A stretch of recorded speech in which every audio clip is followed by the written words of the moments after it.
Hi, this is Tamara from mooglyblog.com, and in this video I'm going to be demonstrating how to make various parts of the Cat Squish, which is a free pattern you'll find on mooglyblog.com.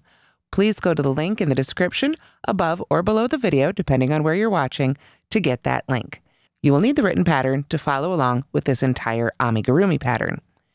To make this amigurumi, we'll need a USL 8mm crochet hook, approximately 235 yards of Bernat Blanket. Here you can see I used mostly the white color, but I did also use a couple of browns, a light brown and a dark brown, to add the spots. Of course, you can use whichever colors you like to make your cat squish look like your favorite feline friend. You'll also need about 2 yards of black worsted weight yarn for those facial details, a microbead pillow ball or fiberfill to fill it up. I use a 10-inch ball for this guy. You can see just how big he is. We also used 2 safety eyes, 24mm, and a safety nose, which is 15mm. Again, the specific details you can change to make your squish your own. You'll also want to have stitch markers and scissors, tapestry needle, your usual crochet supplies. And for this project, if you are using the safety nose, it's a good idea to have a little bit of white felt to help with the backing. And I'll show you how that works as we go. Like most amigurumi, the cat squish is made in several parts, and like the other squishes, it starts with a top-down body.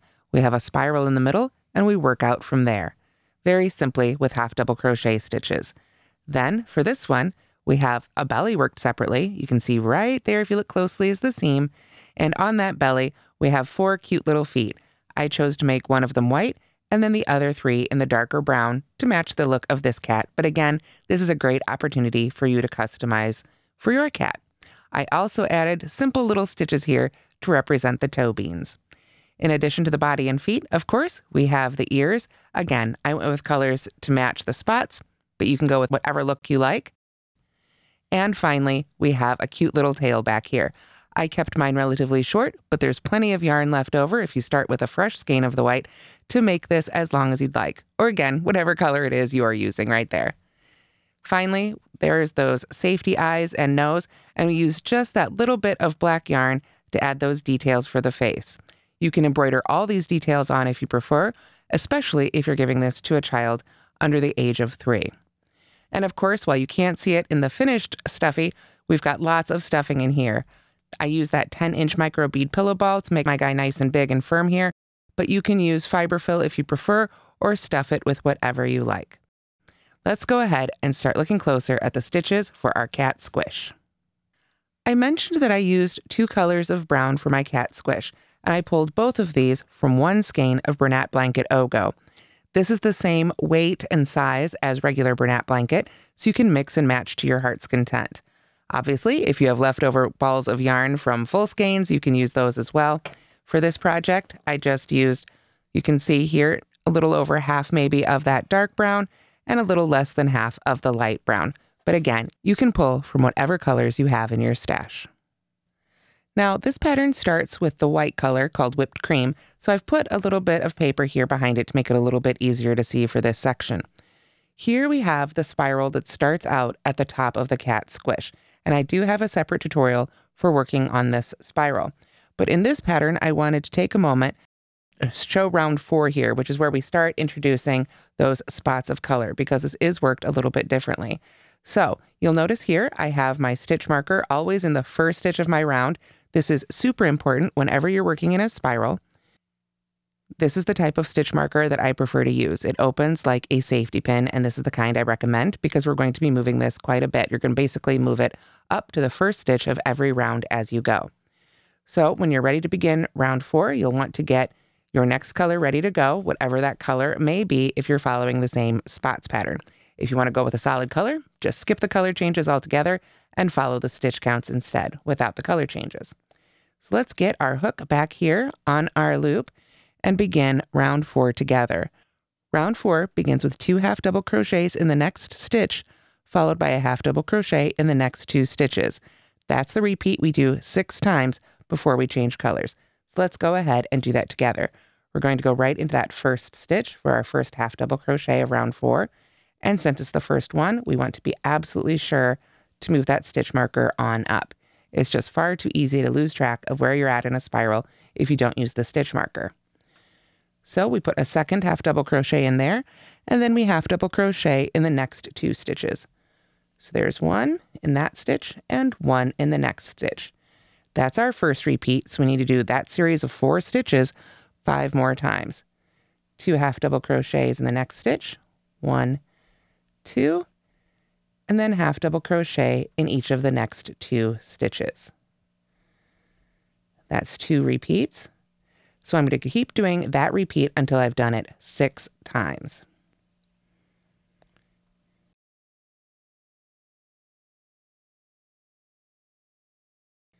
Alrighty, so that should be 6 repeats, but we can check by going back and counting the number of increases here. There's 1, 2, 3, 4, 5, and 6. And our last repeat, of course, is 2 half double crochets, followed by half double crochet in each of the next 2 stitches. Now we switch to color B, which means we actually need to pull back a little bit on this last stitch we made with our first color. So I'm going to go ahead and pull that stitch right back on out. Now I'm going to begin it again. I'm going to yarn over and go into that stitch and pull up my loop, but rather than yarning over and pulling through to finish our half double crochet, this is where I'm going to go ahead and drop our color A and pick up color B. So you get that all untangled here, pull up a little bit of yardage, and then we simply drape color B, whatever color you're using, over the end of the hook and pull that color right on through. Now what we're going to do is we're going to continue on making several stitches with color B, but as we do that, we want to make sure to crochet over color A, which is our first color right here. We want that to be right there when we finish working color B so we can pick it up and crochet with it again without having to break it and rejoin it at the end of this color change. So to do that, we look at our instructions, and with B, we crochet 2 half double crochets in the next stitch, followed by a half double crochet in the next 2 stitches twice. So same repeat, just a different color, and this time we do it twice. So we're going to yarn over and go into the next stitch. And when we do that, I'm going to come back here and make sure that that white strand or color A is also over my hook so that it gets trapped inside the stitch. And while I do believe in weaving in the ends and not just crocheting over them, I'm going to go ahead and crochet over this end, at least for this stitch, just to lock it down a little bit more. So we'll go ahead and finish that first half double crochet. Let's do a second one. And then we half double crochet in each of the next 2 stitches. So this time, I'm going to go ahead and let that end fall. I can weave this one in when I am weaving in all the rest of my ends.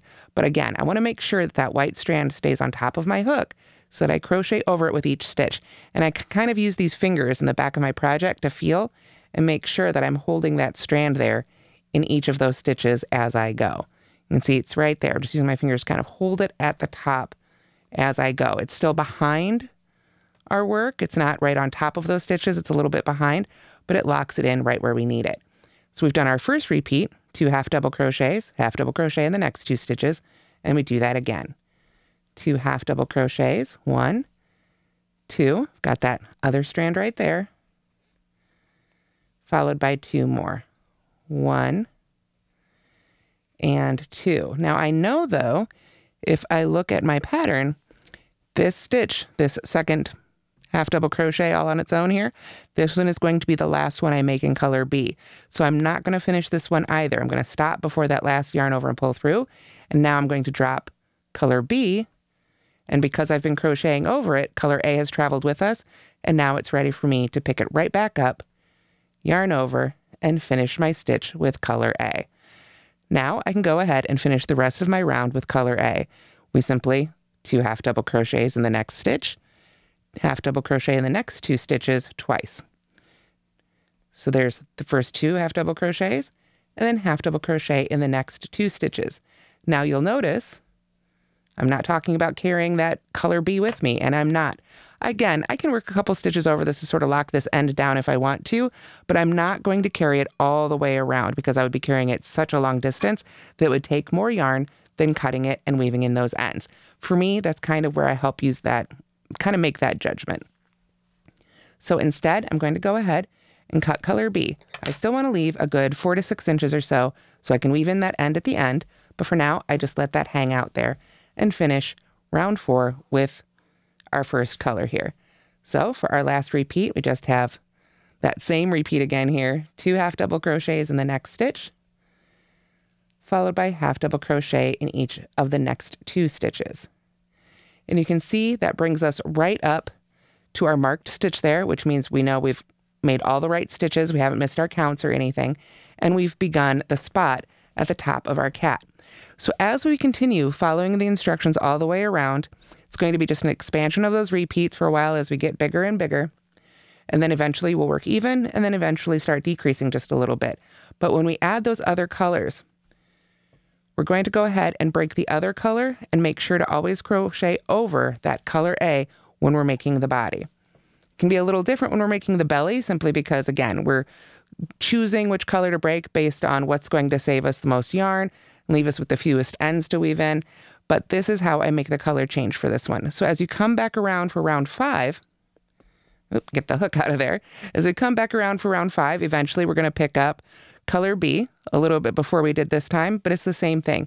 We just bring it in with the new strand, make sure to crochet over color A until we get to the other side and pick it back up, and then we can cut color B. So you will have a lot of color B ends on the inside, so you can choose to weave those in a little bit, tie them off once you get them together. It's going to be the inside of our amigurumi, so we don't have to worry about making our ends perfectly neat, but do try to weave in the color ends in that same color section, and then you can go ahead and leave those tails hanging out on the inside a little bit to make sure that they don't come out on the outside of your stuffed animal when it's all done. So after you make the body for your cat squish, the next thing we make on our instructions is the tail. To make the tail, I like to start with color C, the darker brown, but again, you can use whichever colors for the tail you like. To begin, round 1, we make a magic circle. So I go over my finger twice towards me, insert my hook under both of those loops, pull the back loop forward a little bit, yarn over, and pull through. I do have a separate tutorial on how to make the magic circle if you need it. After that, I chain 1 and work 6 single crochets into the ring. So when we work into the ring, we want to make sure to go under that loop and under that tail end right there, trapping both of those in each of these stitches, just like we were trapping color A before. In this case, because it's a magic ring, when we pull on that tail, it will help it all cinch up, but we have to trap it in each one of those stitches so that it can gather it up. So there's 2, 3, 4, 5, and 6. There we go. Now, I am going to go ahead and cinch up that center. It can take a little bit of tugging. There we go. I like to kind of secure it with my other fingers here. And when it's pulled nice and tight, then we want to make sure to go back and add a stitch marker to that first stitch, because again, we're going to be working in a spiral, and it just makes it a whole lot easier if we have that first stitch marked. We'll pull that back down onto the hook there. And now for round 2, we simply work a single crochet in each stitch around, finishing our last stitch with color A. So that would be bringing back in our white, or again, whatever color you'd like to do. So we're not increasing here. This is how we make that long, narrow tail. So we're going to go right into that first stitch and make a single crochet. And then we need to pull that stitch marker on up to our new first stitch here. And then we can continue on around with a single crochet in each one of those stitches. Now this is going to pull it. It will want to pull it this way, but you're going to keep pushing it this way. We want to stay working on the outside of the tail. So there's 2. And it's going to feel a little crazy because you're used to expanding in a circle and we're getting really narrow here. There's 3, 4. You can really see that cupping happening here. 5. And that's good. We want that cupping. It's what's going to give us that good start to our tail here. And 6. So I'm not going to finish that one because I know I'm going to change to color A, or again, whatever color you want to use. But now is a great time if you want to go ahead and weave in that end back and forth in a couple different directions to really lock it in. And then I would not trim that off. I would just go ahead and leave that on the inside of your tail. But we're just going to push that so that now it's right side out and we're working on the right side of our tail here. There we go. So now we can go ahead and pull up our first color, or whatever color we want the rest of our tail to be. I like to always pull up a little bit of yardage here so that I can control that tension with my hands rather than letting the yarn ball do it on the table here. I'll pull in the purple here so it's a little easier to see again with the white. So to finish that last stitch of round 2, I'm going to yarn over with our new color, in this case color A, and just finish that stitch right there. So that is what the tail should look like after round 2. Now at this point, we're done with our first color, so we can go ahead and trim that off. Again, we'll want to make sure to weave that end in, but we can crochet over it for a little bit as well. Rounds 3 through 6 of the tail are simply single crochet in each stitch around. So I'm going to go right into that first marked stitch. You can see that stitch marker right there. And this time I'm definitely going to crochet over both of those tails just to help lock those down. And this is our new first single crochet of the round. So again, we want to make sure to move our stitch marker up. We're going to keep going in the whites. Right now it's easy to see, but in the subsequent rounds it won't be. So there's 1, and then 2. I'll go ahead and crochet over these, probably this whole round, just to really help lock those in. 3, 4, and 5, and 6. There we go. We're going into that last brown one, so we know we're in the right spot there. There we go. And this is where we would pause and weave in those ends. For the sake of time today, because I've already finished my cat squish, I'm going to go ahead and just stuff those onto the inside of our tail here. There we go. And then we just keep on going. We've finished round 3, so we've got 4, 5, and 6 to go. Just single crocheting in each stitch around. Just make sure, especially now that we're all in one color, to keep moving that stitch marker on up to the first stitch of each round.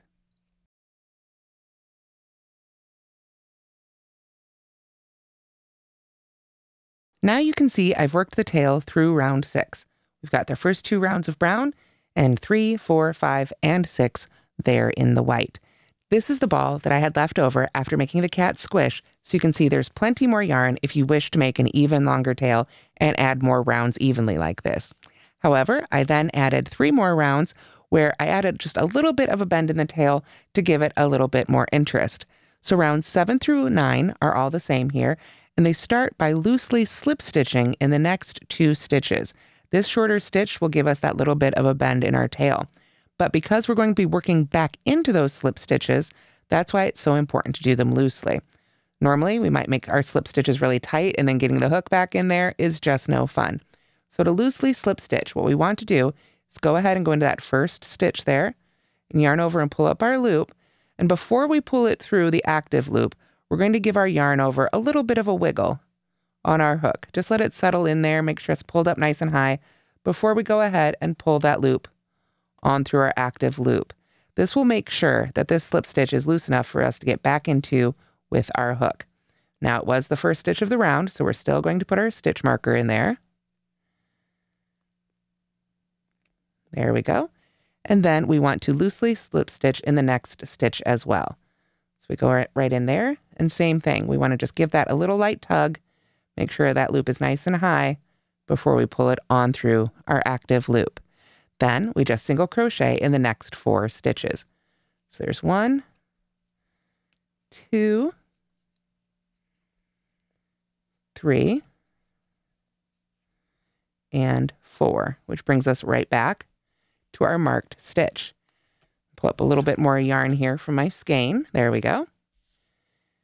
And then we just do all that twice more. So we go right into that first stitch. You can see because I did it so loosely, my hook goes right on in there. We want to do the same thing. Pull up our loop, give it a little tug before we pull it on through. Make sure too, after you make that stitch, that you don't pull back on the working yarn, because that can really tighten up the stitch as well. We still want to move that stitch marker right on up. There we are. Loosely slip stitch in the next stitch. Same thing. And then single crochet in the next 4. 1, 2, 3, and 4. Now, for round 9, it's not as important that you loosely slip stitch because we're not going back into those stitches again. So you can take your time and do it loosely again, or you can just go ahead and make regular slip stitches. We just slip stitch in those first 2. We still want to mark it so we know where to stop in case we get distracted. There we go. So there's 1 and 2. And again, we don't have to make sure that those are loose. We're done working into them now. And there's our single crochets then. There's 2 and 3 and 4.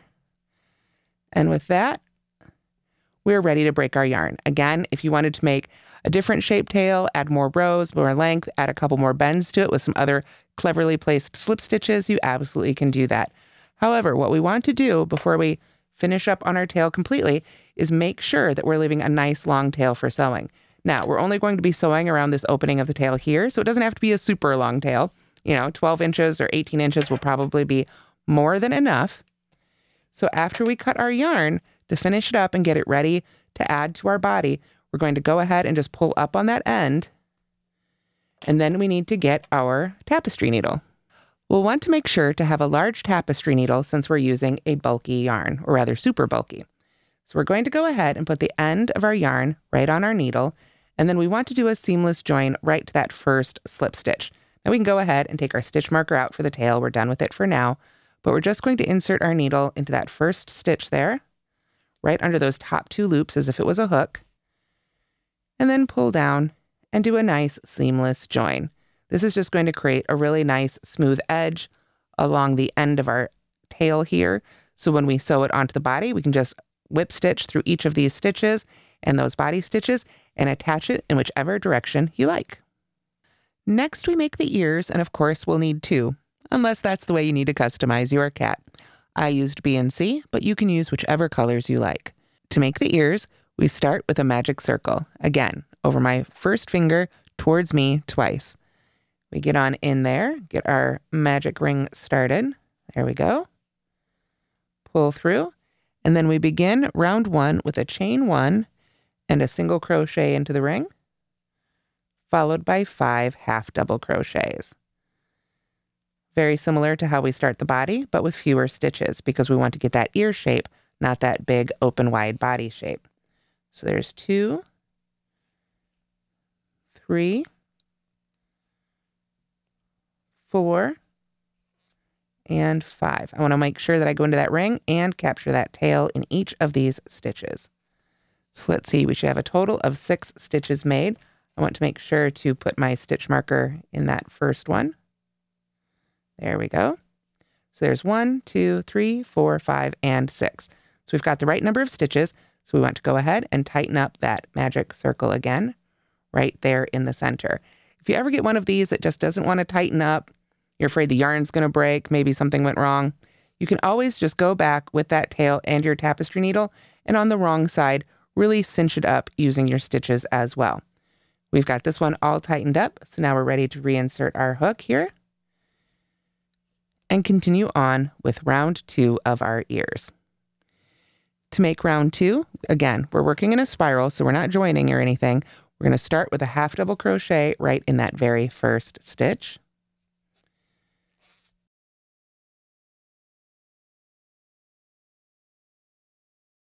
So we'll move that stitch marker right up there. And then we continue with 2 half double crochets in the next stitch. So there was 1. And we sometimes have to really look at these stitches because we're not working in a big flat circle, so you need to make sure you come over to the next stitch and work 2 half double crochets in there. So there's 1 and 2. This will want to cup on you again. And we also, again, want to make sure we're working on the wrong side. If it cups up like this while you're crocheting, it doesn't hurt anything at all. We just want to make sure to flip it right side out before we attach it to our cat. So we do that repeat a couple more times here. Half double crochet in the next stitch. 2 half double crochets in the stitch after that. 1 and 2. And then we do that once more for our little ear here. 1 half double crochet in the next stitch. and 2 half double crochets in the last stitch. So there's 1 and 2. You can see we've come right back to that stitch marker. So again, you can take a moment to straighten that out. This is also a great opportunity, again, to go ahead and weave in that very first end. Don't have to trim off the end after that. You can just stuff it right up into your ear. There we go. Then we're ready for round 3 of our ear. For round 3, we work 2 half double crochets in the first stitch. So after we make our first one, I want to go ahead and move that stitch marker on up again. Put that right up there in that first stitch. There's 1. And then we need a second half double crochet in that same stitch. And then we half double crochet in the next 2 stitches. 1 and 2. 2 half double crochets in the next stitch. 1 and 2. Then half double crochet in the next 2 stitches. 1 in that one, and 1 in the second one. Get a little bit more yarn off my ball here. There we go. This one really loves to roll around. We've got 1 more repeat to go here. 2 half double crochets in the next stitch. 1 and 2. And half double crochet in each of the last 2 stitches. There we go. So you can see how working our increases a little differently than when we make a flat circle is starting to give us this really great sort of cone shape for our ear.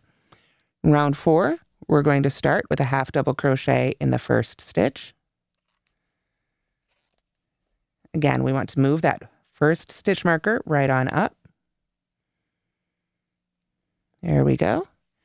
And then 2 half double crochets in the next stitch. 1 and 2. And then half double crochet in the next 2 stitches. So this is kind of an odd repeat because our repeat begins and ends with half double crochets worked by themselves. So that means our repeat is half double crochet in the next stitch, 2 half double crochets in the stitch after that, then half double crochet in each of the next 2 stitches. So that means we start again from the beginning. Half double crochet in the next stitch, 2 half double crochets in the stitch after that, 1, 2, then half double crochet in the next 2 stitches, 1 in that stitch and 1 in the second stitch. Then do that repeat again. Half double crochet in the next stitch, 2 half double crochets in the stitch after that, 1 and 2. There we go. And we finish that up with a half double crochet in each of the last 2 stitches. 1 and 1. There we go. So at the end of round 4, you should have 15 stitches, and this is about what your cat ear should look like. We only have 2 rounds left to make our ear. So for round 5, we start with a half double crochet in the first 4 stitches. So we go right into that first one. There we are. Move our stitch marker on up again.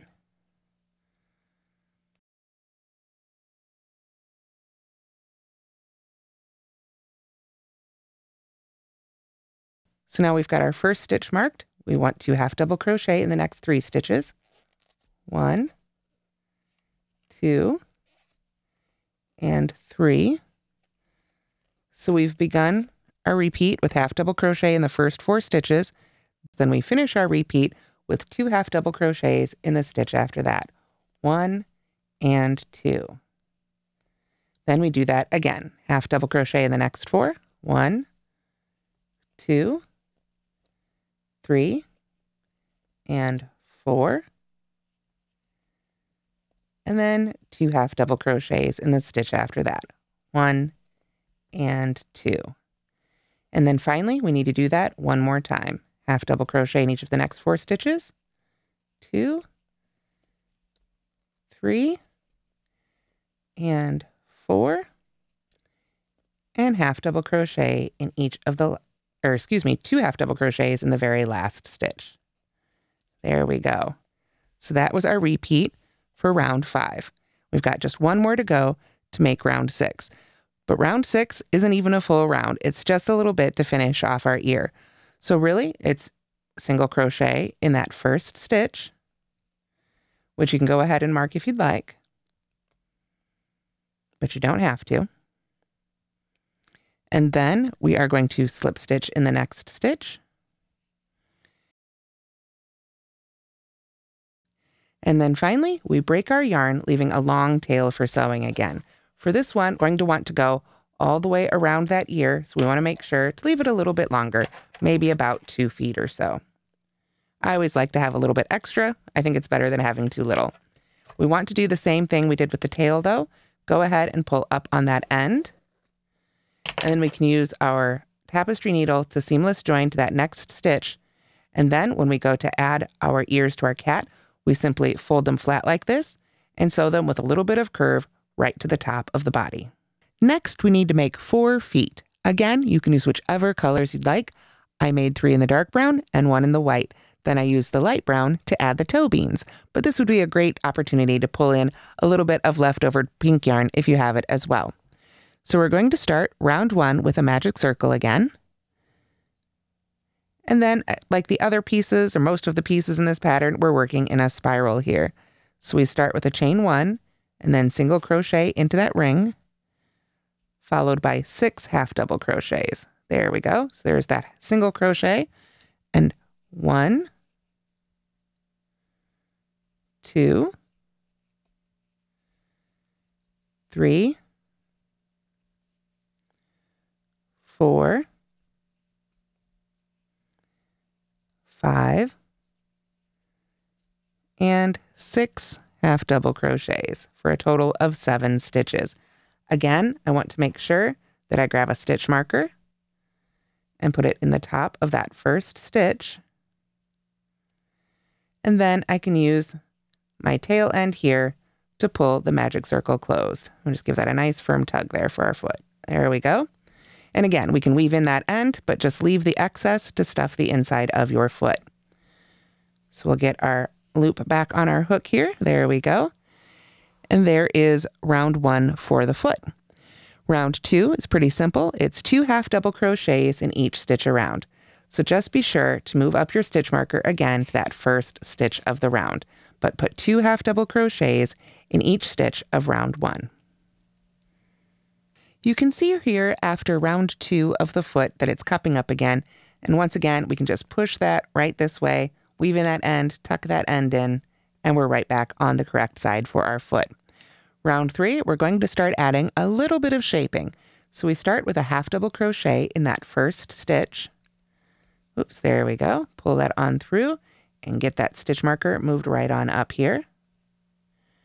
There we go. And then we want to single crochet in the next 5 stitches. So there's 1, 2, 3, 4, and 5. Then we half double crochet in the next 2 stitches. 1, 2, single crochet in the next 5 stitches. 1, 2, just keep pushing that tail out of the way there. 3, 4, and 5.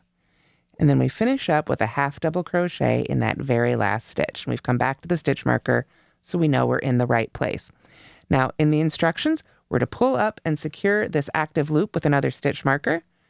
We want to make sure we don't lose any of our stitches here, because this is where we can take the opportunity to add those toe beans. To make the toe beans, I cut a 12 to 18 inch length of color B. Again, you can use whichever color you'd like to use. Then I come back here to the little foot that's in progress. You can see here, here's my final stitch, and I'm kind of going to just look at it from this angle. What I want to do is use this yarn to simply sew 3 or however many you'd like to make little dashes on one side of the foot. So what I'm going to do is just kind of look at it and determine where I think I'd like those toe beans to be. Right around row 2 seems like a good spot. So I'm just going to insert my yarn here, my yarn needle from the inside of the foot, and pull through, but I'm going to make sure to leave a few inches here at the end. Again, we've got to weave in our yarn or tie it off somehow. Then I'm simply going to come back here to the outside and look and see, okay, this is where it comes out. Where do I want my little toe beans to be? And kind of come up here and see if that looks good. That one looks pretty good. Add another one over here, kind of the same, about a stitch or two apart. Try and make them kind of the same size rather. I did find sometimes they just disappeared like this and I needed to pick my stitch back out and redo it and put it in a slightly different spot, or if it just disappeared altogether, come back and try and get it more on the surface of the stitches. That happens sometimes with big fuzzy yarn like this. You need to kind of find a spot where that little stitch is actually going to show. So it can take a little bit of experimentation. There's one that wants to show up nice and proud. Then we can come over here, find another spot for our next toe bean, and just play around with these until you get the look you like. Like so. Once you've got all the toe beans you want, you can weave in those ends, and then we're ready to go back to row 4 of our foot. And now we're ready for row 4. Previously we were working in rounds, but now we're going to work a row that's going to close up the end of our foot. So we want to make sure that any ends that are left are stuffed really right in there towards the end of our foot. What we're going to do now is we're going to fold this piece flat like this and single crochet through both of these layers to close it up and give us a nice flat edge to secure our foot to our belly for our cat. So what we want to do is go through this first stitch and the stitch we just made like this, so they're sandwiched together. So what I like to do in cases like this is actually grab a second stitch marker, and I'm not going to close it, but I'm just going to put it right through that last stitch that I made as well. This is going to make it a little bit easier for this very first single crochet. So what I'll do now is I'm going to go ahead and go into that first stitch just like I normally would, but then I can kind of hold my yarn here out of the way a little bit and try my best to get through that stitch that's marked with the other stitch marker. We want to do this from the inside of the foot to the outside. Just this first one is kind of tricky. There we go. I've gotten through that stitch, so I'm going to go ahead and pull that stitch marker right on out of the way, as well as our first one. Then I can simply yarn over, pull that loop through both of those stitches. There we go. And finish my first single crochet. Then we're going to do that in pairs all the way across. We go to the next stitch on this side and make sure to send it through the next stitch from the other side. Yarn over, pull through both layers, and finish a single crochet. Once it's all lined up, you can see it's so much easier to continue this right on across. Now, we should have a series of 7 stitches here. So we've got 1, 2, 3, 4. We should have 3 more to pair up. There's 5. And 6. And this last one, there we go, this last one can be a little tricky because they're right next to each other too. It can feel a little odd, but you just go right on through there and trust your hook nose to go under those top 2 loops there. There we go. So that is round 4. At the end of row 4, we can go ahead and cut our yarn and finish off and weave in our final end here. We don't need to leave a long tail to sew these to our cat.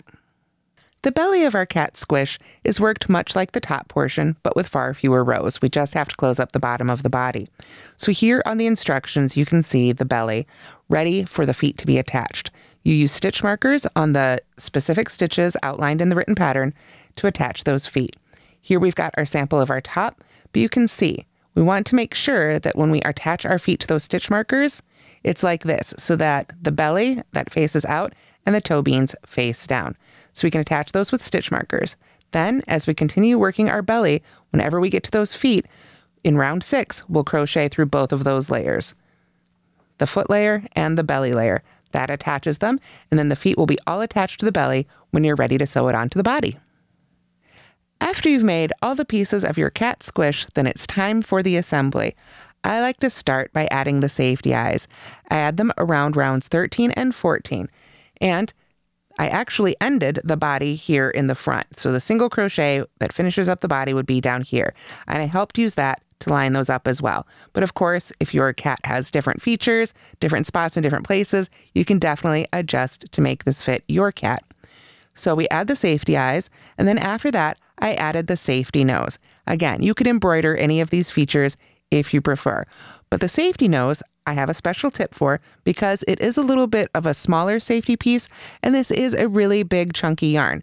So I was at risk of having this nose pull through the stitches, so I have a little tip to help with that. So here I have a small safety nose. This one happens to be pink. Again, you can use whatever color you'd like. If you haven't used safety eyes or noses before, they're basically a large, sort of like a button with a shaft here, and they have these specialized backings. You put the backing on this way, and the width of the backing holds it in the fabric. But with our great big stitches, this one was a little bit small. So I grabbed a little bit of felt. You can use whatever kind of felt you like. I like to make sure that it matches with my yarn color as much as possible. And then I simply cut a small square, about 1.5 inches or so. Don't have to measure it out, just eyeball it. And then I like this felt because this one is from Anchor. It's stitchable felt, which is really cool. But I like this one because it's got these pre-cut little holes in the center, and I can just use those to get my scissors in there rather, and cut just a little hole. We just want this hole to be big enough for the shaft of our safety eye or nose to go through like that. Then, when it's time to attach it to our project, we can find the spot where we want to put our safety nose, or safety eyes if you want to make those extra secure as well. And we put the safety nose or eye right through the fabric. And then on the back or inside of the fabric, we can go ahead and add that felt. There we go. Then we can add that backing. And you want to make sure to push that down nice and hard until it pops a couple times. You might not be able to hear it, but you'll definitely be able to feel it. Then you know that safety eye is secure on there. And having this wider backing really just creates a big wide backing with the felt so that it can't pull on through your crochet stitches, and it's nice and secure. After you've added the eyes and nose, that's when it's time to add the whiskers and mouth. I used Bernat Maker Home Deck, which is a smooth black yarn here, or it comes in several colors, but I used black, but it's really nice and smooth, and it really kind of stands out from the Bernat Blanket. Of course, you can use whichever worsted or even probably a light bulky weight yarn that you'd like to add those details. You can see I just sewed them on right here, much like I did with those toe beans. After the face is finished, then it's time to add the ears. And this is a little bit easier with the eyes and the nose on there. You can kind of use those to follow your line up and center your ears as best you can based on that. For the ears, I used those long tails to sew to opposite sides of the head around rounds 5 through 8. So we can kind of count out here, 1, 2, 3, 4, 5, 6, 7, 8. So those were the rows that I sewed my ear to. And just like I showed you with the ear that we made together, we just fold it flat and give it a little bit of curve, and then use that long tail to whip stitch it right to the body. Remember, at this point, you will not have stuffed your squish, so you'll have full access to the inside to do your sewing and weave in all of those ends. The final piece to sew on before our final bit of assembly is the tail. And again, we just want to go to the back. We can kind of use our ears to line it up, center that, and you can put that curve facing whichever direction you'd like it to go.